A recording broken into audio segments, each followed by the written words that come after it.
Are you frustrated with online dating? Confused by all the new apps and fancy dating sites?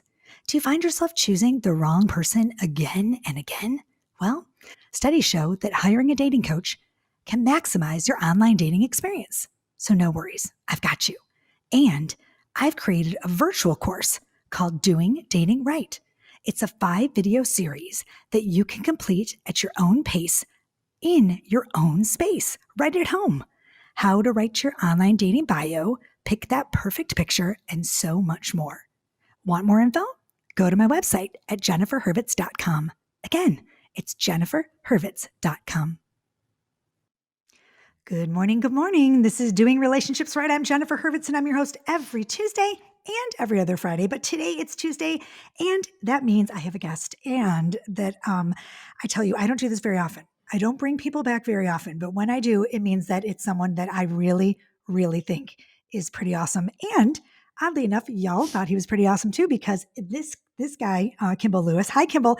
Kimball Lewis from Empowering Parents blew up my podcast. I have to tell you, Kimball, I'm going to brag about you for a minute. Your episode went up. I think it was it a year ago? No, 6 months, 8 months? I don't even. 6 months. 6 months ago. I've lost track. 6 months ago. I think. Okay, you came on my show 6 months ago.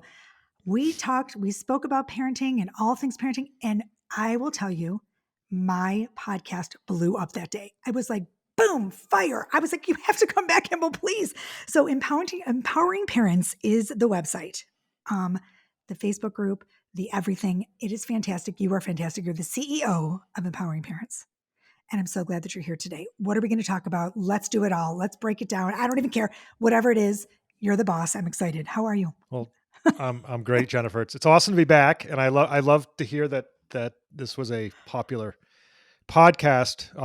Most importantly, because the message I think is important. And we've been evangelizing the work that James Lehman and the Total Transformation has been doing for the last 10 years or so. So I'm an evangelist for that. So let's talk about that. I'm delighted when people are hearing about that. Yes, let's talk about how it started, where it began, how you're involved, and let's do that first. So, because you know what, I forgot about that. My listeners who are new, probably have not heard your the first podcast, but they'll go back now and they'll hear it. But let's talk about that really quickly. So I'm an evangelist basically for this guy named James Lehman, who came up with something called the Total Transformation Program, and he spent 30 years working with defiant kids in both a private practice of. He was a counselor, but he also worked in group homes. And it's an instruction manual for how to deal with defiant kids. And they developed all these skills and approaches that were very effective. And when he worked with parents in counseling, he realized that the parents don't have these skills. So the Total Transformation Program is to give the parents the skills that these professionals have in dealing with defiant kids day in and day out. For parents, it's the first time they're going through it.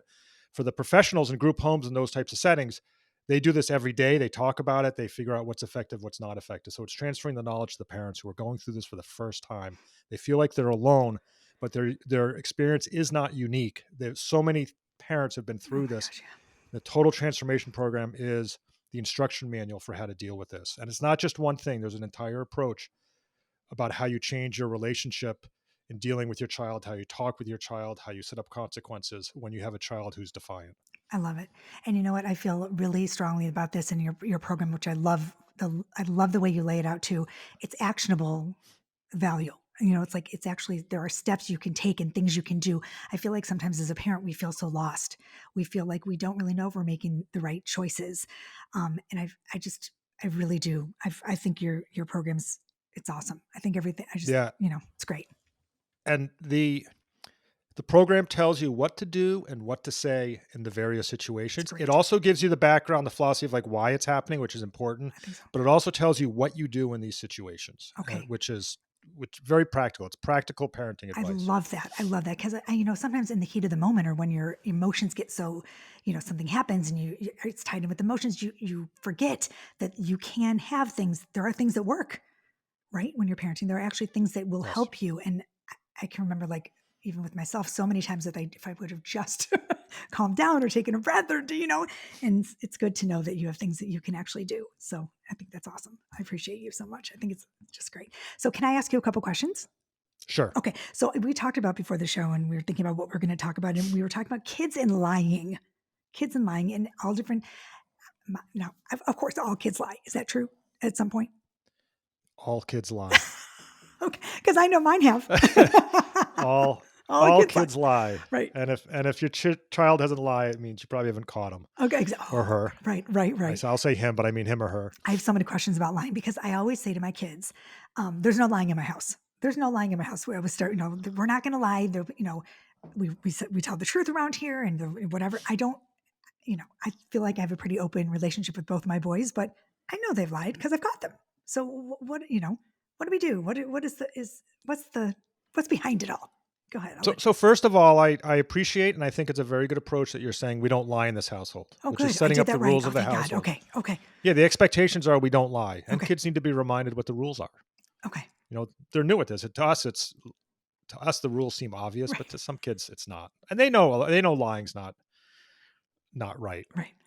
But the number one thing we tell parents about lying is don't consider it a moral issue. If your child lies, don't think they're morally defective.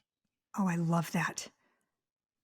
Because you'll view your child differently if you think they're morally have a problem. Right. And the child will know that too. So most kids lie as a way to solve a problem.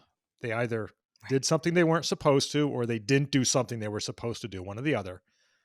And they don't have good problem solving skills when they're young. They haven't dealt with not getting that thing done, and they lie about it. Sure. They say, okay, I'll just get out of it by lying. It's a problem solving. It's a poor problem solving skill that they use. So don't view it as a moral problem. View it as a behavior problem that's fixable. Okay. So it really is. It is. So how do we do this? How do we fix it? We don't want to give away all your secrets, but I would love to know. I'll give you a couple key tips. Please. Okay. One is you got to call when your kids are lying, you need to call them on it. Okay, good. That's good. And lies of omission are lies also. If your child's telling you Kimball. partial truth. Yes, it is. Okay, I love that. Say that again for the people in the back. Lies of omission are lies. If they don't tell you the whole story and they leave out big parts of it, that's a lie also. Thank you. I appreciate it. And if they argue with you, the answer is, in this household, the parents make the rules. That's the way it is. Yes. And the definition of a lie includes lies of omission. It's okay to say that. Just so we know what the rules are in this household. I love it. I say that all the time. I'm like, look, it's just because you didn't tell me doesn't mean it's not a lie, right? Exactly. Okay, good. Yes. I'm so good. And okay, I'm doing that it to right. them. And you know what? In media and every place else, everyone's lying around technicalities. Like, well, I didn't actually do that one sliver of a thing, but they did something else. So they learn like that's an okay thing. Right. But you get to set the rules in your own household. Okay. And you should. And one of them should be the lies of omission or lies. Okay. I'm so glad you said that. That makes me so happy because a lot of people, they get away with that crap. Even like adults, they'll be like, well, you didn't ask me if I did that.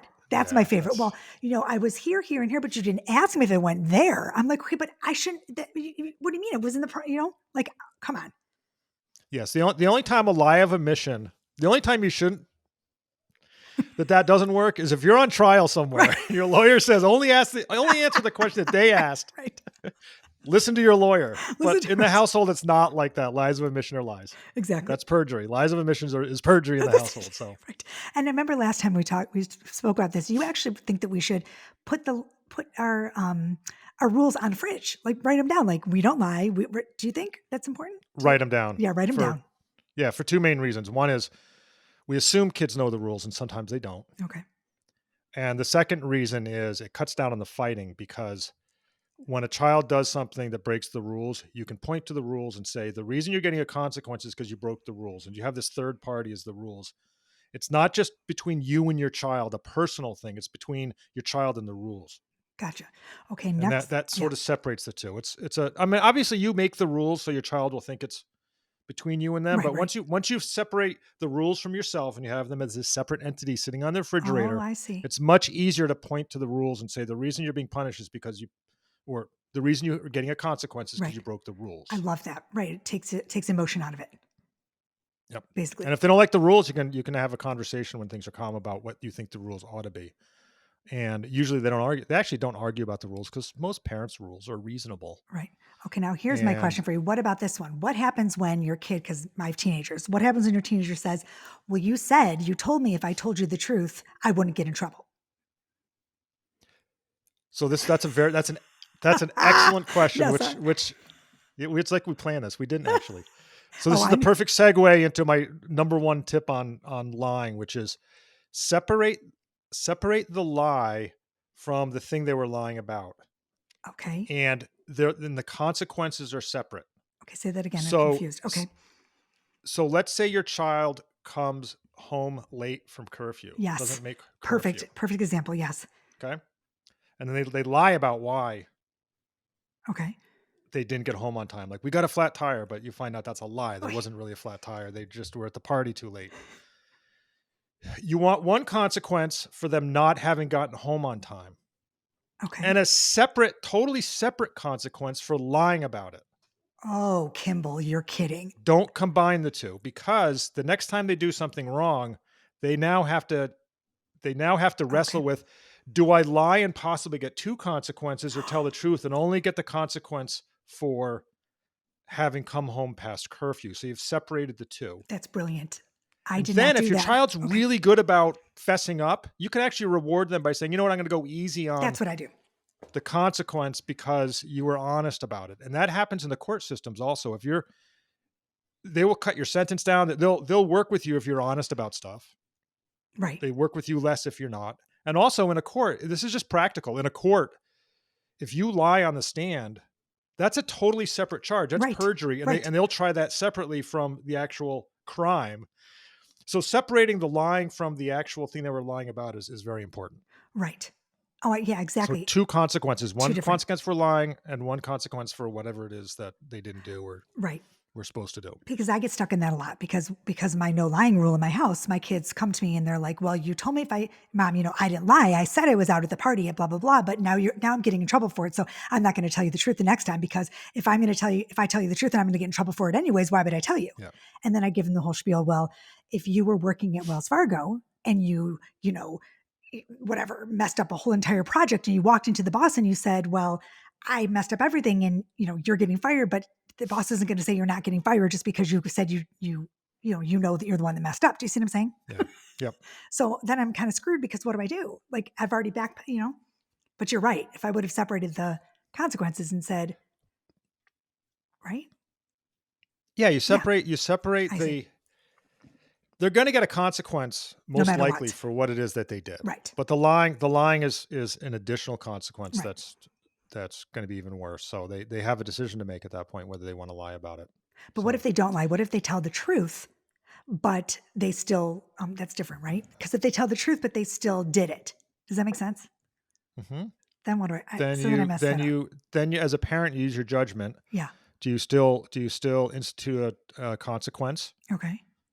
Or if it's a problem that happens just once in a while, you might go easy Sure, on them. sure, But if sure. it's a continual problem, then to say, look, I really appreciate that you're being honest with me, Okay. and you're not going to get you're not going to get additional consequence because you lied to me about it, and I trust you because you're telling me the truth, and you do have a consequence for coming in late, and that is that for the next 3 weekends, I want you in at 9 o'clock instead of ten Okay. o'clock. Gotcha. That makes sense. And if you can show that you can get in by 9 o'clock for the next 3 weekends, then we'll push your curfew back up to 10 o'clock.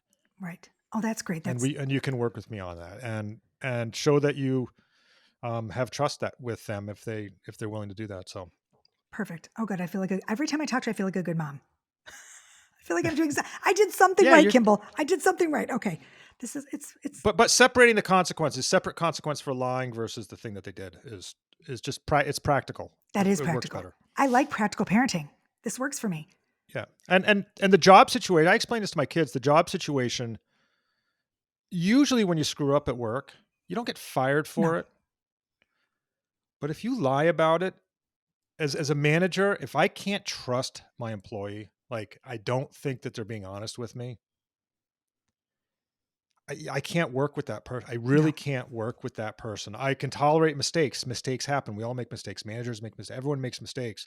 But if you can't trust the people you're working with, that's a much bigger problem. And Agree. you'll actually get moved, whether you get fired for that or you're the very first person that gets laid off the second there's a chance to lay people Yep. off. If they don't trust you, you're gone. So the line can be much worse. Now, if you do something really egregious, you're probably going to lose your job. But most of the time, the stuff isn't that egregious. Right. Now, do kids lie obviously at different ages for different reasons, but do you think that some children lie because they're just scared? They're scared of telling the truth because of the, Yeah, is they're that probably, next? yeah, they're scared of their Yeah. consequence. Yeah. So what do you So suggest? that's why we don't like over the top punishments. I agree. Kids don't want to be punished. They don't want like these long term punishments. Are we view consequences as a way to teach a child something. Like they don't learn a lesson from being hurt. They learn a lesson from, if they came in late, maybe they lose privileges next weekend, but you lower their curfew, and then if they can, and you let them know, if you can come in 3 weekends in a row or 2 weekends in a row on time, I'll extend your curfew. You've shown that you can earn that responsibility. Right. It's so interesting to me, this whole thing. So what else is next? You have another tip for us? Or do you think On lying, I'm that's lying? what What else you that's got? Is that all the juicy gossip on lying? I'm trying to those are, think. let me look at, I have some notes on lying Okay, here. you do. But also I want to talk Um, about, oh, go ahead. Go ahead. oh, I just, it's basically what you started with, saying we don't lie in this Yeah, household. But I like to explain to kids why lying is bad. It hurts the people you're lying to. They don't trust you anymore, and it hurts you because they don't trust you. You're not going to get additional responsibilities because they're not trusting you. And in the long run, you want your brand to be honesty. It I love helps that. you. It helps everyone. It helps society. Um, it's almost a moral imperative, but I don't want to say it's moral because all kids lie and they're doing to solve problems. It's not because they're morally defective, but you want it to be your brand. You want it to be a core value of your household. Absolutely. And it's fine to explain that to your kids. Yeah, And I think they understand that. I think so too. At certain ages, I mean, and also as they get older, you know, you need to set an example too. Like if they see you lying, and I feel like, right? I mean, you want to, I don't lie in front, I try not to lie in front of the kids, but lie to them or lie. Do you see parents do? Yeah, that's you want to. We talked about this before in our last podcast. Is you want to model the behavior you Yeah, want to see in your kids. absolutely. If you're lying and you're talking about lying and you misrepresent things, and your kids are watching you. They watch you Absolutely. all the time. So, Yeah, I and a try. white lie, maybe like a white lie. Right. How was the dinner? How was dinner, honey? That was awful. How Like, do I look? no, How you do don't I have to. look? You don't have to always tell the truth on certain things Right. like that. Exactly. Yeah, you can, and you can explain that to your child. But Yeah. that's a technicality. Right.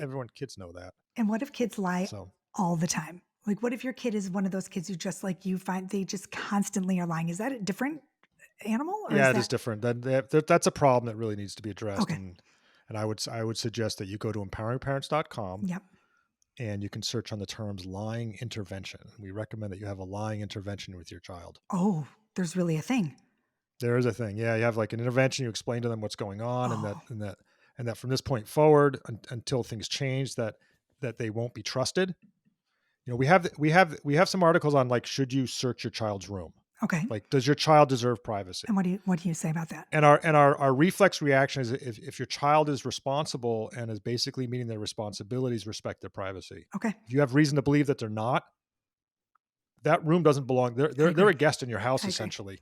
And you can go in, you can search for drugs, you can search for alcohol, you can search their room, you can search their computers. You own those things, and you have a reason to believe that they're, because of the lying and other stuff that's going on, that you have probable cause, essentially, to go in and I look at all agree. that stuff. Yeah, So you want to respect your child's privacy if they've earned it. I love that. If they're lying to you, they've lost that privilege, and they can gain it back, but it's a long road back. Anyone who's been through a divorce knows co-parenting is not all rainbows and sunshine, especially when alcohol abuse is involved. Pair these challenges with a pandemic, and you have a perfect storm. Soberlink's alcohol monitoring system is the most convenient, reliable, and reasonable way for a parent to provide evidence that they are not drinking during parenting time. Soberlink's real-time alerts make it easy to negotiate with any party. Judges rest assured that the child is safe. Attorneys get court-admissible evidence of sobriety. And both parents have empowerment and peace of mind. Do divorce right and trust the experts in remote alcohol monitoring technology to keep your kids safe, happy, and well-adjusted. To download the guide, 5 non-negotiables for embracing a new normal that I developed with Soberlink, visit www.soberlink.com/DRR.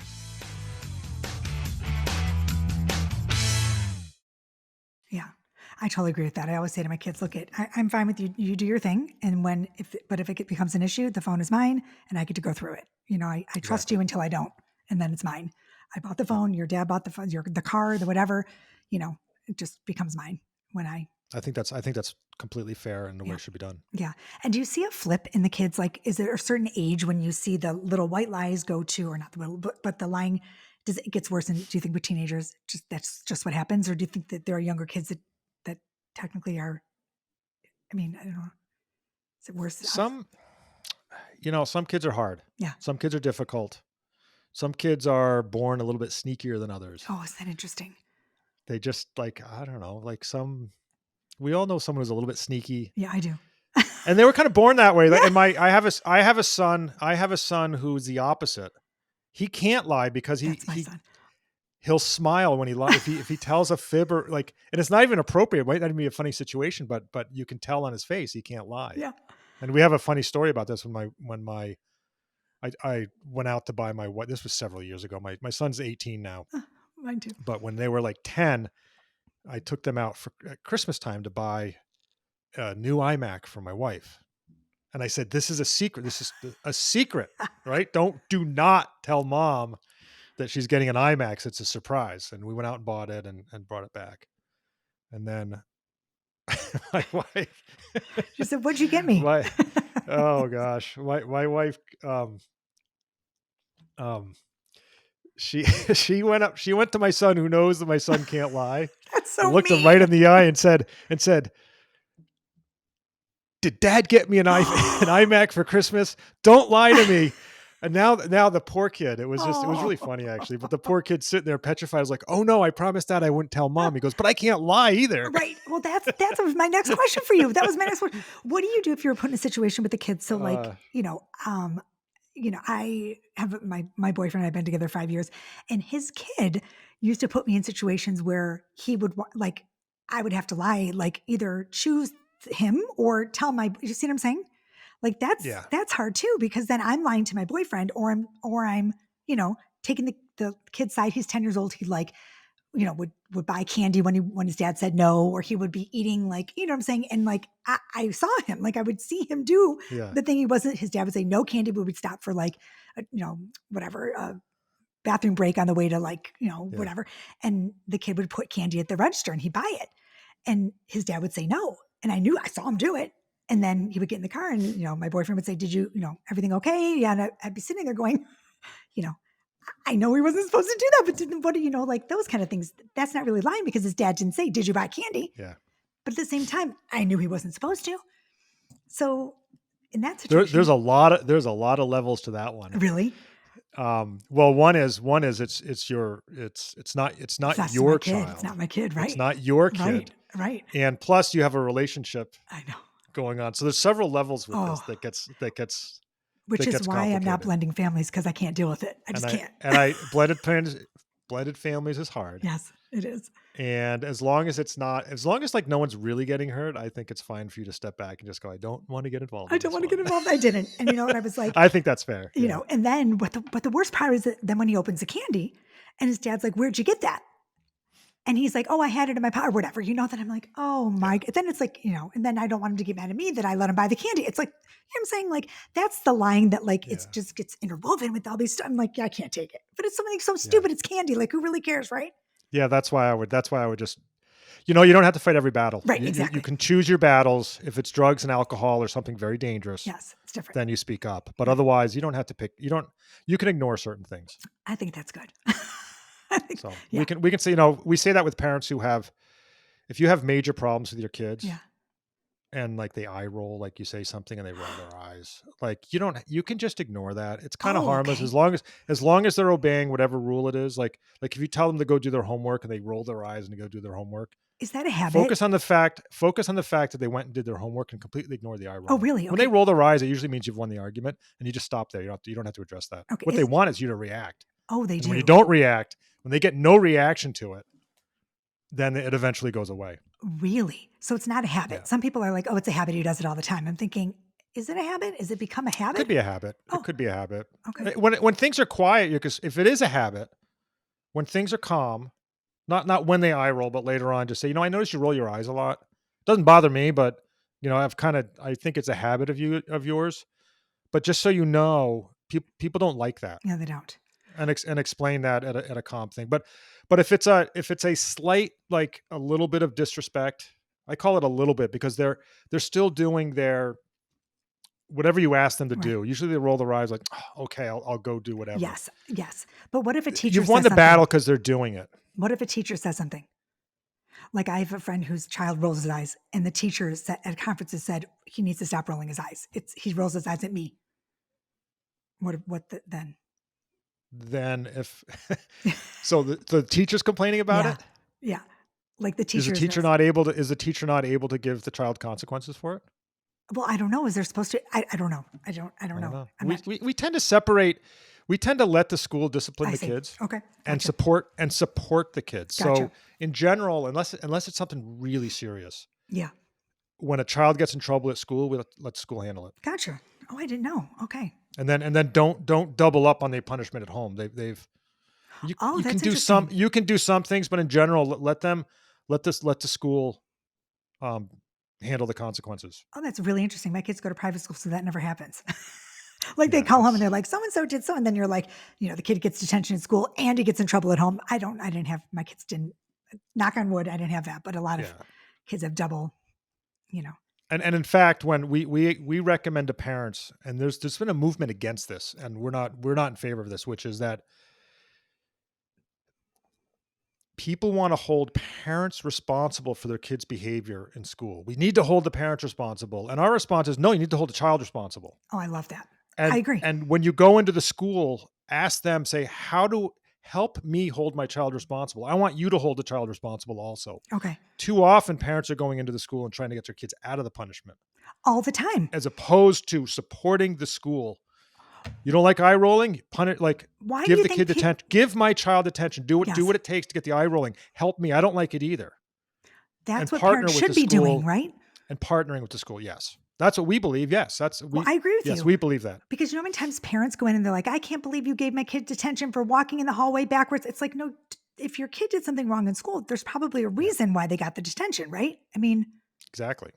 interesting. Yeah. They view the problem as the punishment, not that the child was doing something wrong. And we disagree. We fundamentally disagree with that approach. We think that if your child's having a problem in school, they should face the consequences. I And agree. you should support the school on that. I You want agree. to be in a school where that's done. The worst thing in the world is to have your child in a school where abusive behavior is not, or disruptive behavior is not met with consequences. It ruins the experience for all the Agree. kids who go there who just want to learn. Agree. And it's also not fair when one kid gets a consequence for the same thing as the other kid didn't. That's true. I hate that. But that happens too. I But know, that right? happens. I know. One thing we teach our kids is life is not fair. Life's I not know. fair. It's not always I going to be. know. It's so It's hard. not always isn't going it? to be fair. I know. Now, if your child is consistently singled out and no one else is, Different.